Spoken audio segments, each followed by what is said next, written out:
시청자 여러분 안녕하십니까? 지난 14일 2025학년도 수능이 치러졌습니다. 이번 수능은 의대 정원 확대로 21년 만에 역대 최대 규모인 N수생이 몰렸습니다. 킬러 문항 배제와 문이과 유불리 격차 문제 등 다양한 변수가 있다 보니 수능 후 입시 전략이 어느 때보다 중요하다는 이야기가 나옵니다. 이번 주 토크호는 2025학년도 수능과 대입 전략을 분석해 보겠습니다. 먼저 오늘 모신 두 분 패널 소개합니다. 김정한 대구 대입진학지원단 운영위원 나오셨습니다. 어서 오십시오. 예, 안녕하십니까. 이하람 대구 진학지도협의회 사립대표 나오셨습니다. 어서 오십시오. 네, 안녕하십니까.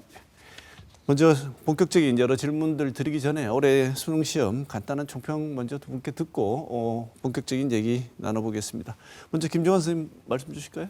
워낙 작년에 수능이 많이 어려웠습니다. 흔히 이야기는 불수능, 용암 수능이라는 표현까지 쓰는데요.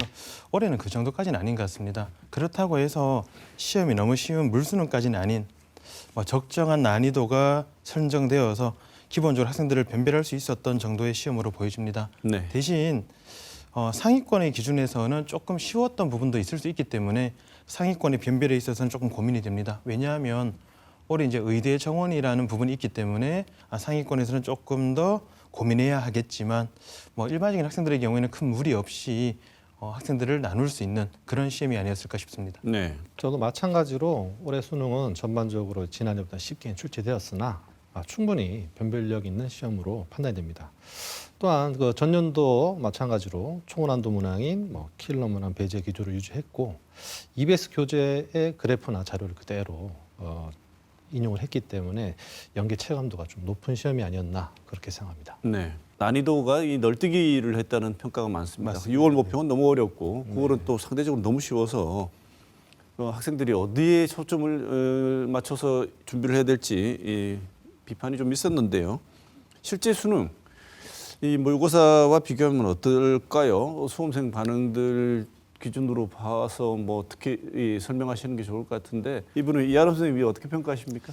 예, 전반적으로 수능은 6월 모의평가보다는 쉽게 9월 모의평가보다는 어려운 편이라고 판단이 됩니다.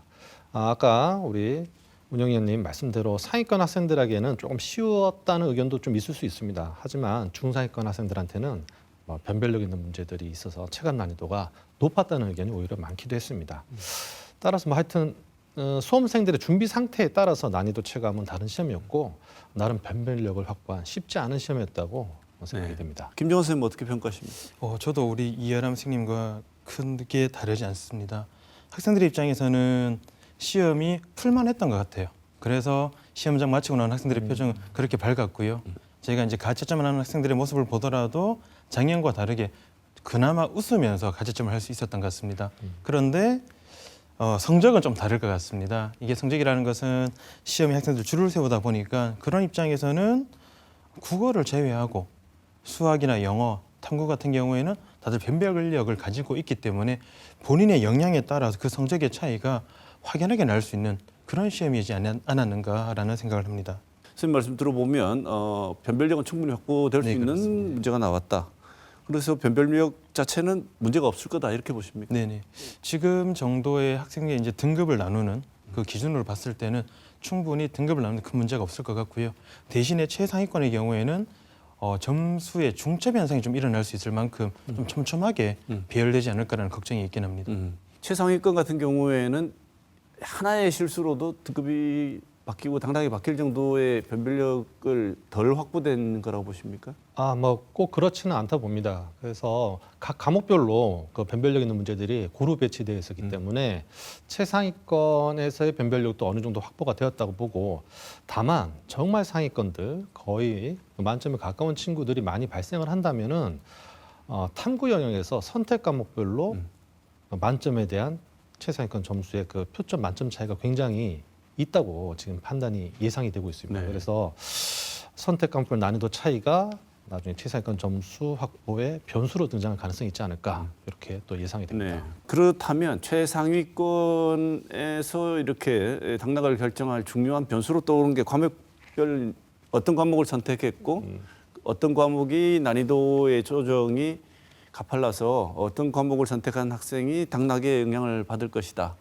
이런 것들도 지금 얘기되고 있는 게 있을 텐데 이거는 이하람 선생님 말씀 주실까요? 어떤 과목을 과학 과목이 특히 그렇다고 말씀 주셨는데. 네네.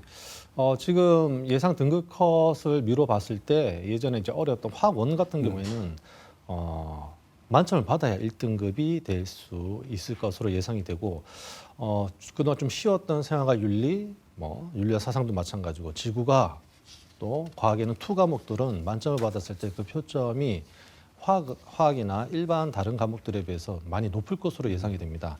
그렇다면 대학에서 반영하는 활용 지표에 따라서 그냥 표준 점수를 그대로 반영한다면 똑같은 만점을 받았다 하더라도 내가 화학이 아닌 지구과학 원을 만점 받았을 때 점수가 더 높아지기 때문에 이런 문제에 따라서 최상위권의 미세한 차이가 발생하지 않을까라는 생각을 하고 있습니다. 네, 김정원 선생님 보시기에는 어떤 과목이 키라고 보십니까? 아까 우리 이하람 선생님 말씀 주셨던 것처럼 수학이나 탐구 영역이 문제인 것 같습니다. 수학의 경우에도 확률과 통계는 그리고 기하 같은 경우에는 작년과 비슷하거나 조금 쉽다라는 기조도 있지만 자연계열 학생들이 많이 선택하는 미적분의 경우에는 작년 수능과 비슷하거나 좀 더 어렵다라는 이야기까지 있습니다. 그래서 지금 예상되는 1등급 컷이나 혹은 만점자의 표준 점수는 작년과 대동소이하겠습니다만 그 사이에 점수가 촘촘하게 배치되어 있을 거기 때문에 어떤 문항을 틀렸는지 또 어떤 문항을 맞췄느냐에 따라서 좀 달라질 것 같고요. 말씀 주셨던 탐구도 마찬가지인 것 같습니다. 꼭 작년에 쉬웠던 과목은 올해 어려워진 것 같고 작년에 어려웠던 과목은 반대로 이제 쉬워지고 어려워지고 좀 뒤바뀐 형태라고 보실 수가 있거든요.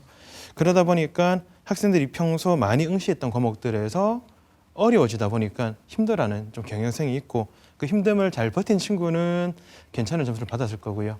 거기에서 혹시나 버티지 못한 친구는 생각지 못한 점수를 받아들여야 하지 않을까라는 걱정이 있습니다. 네.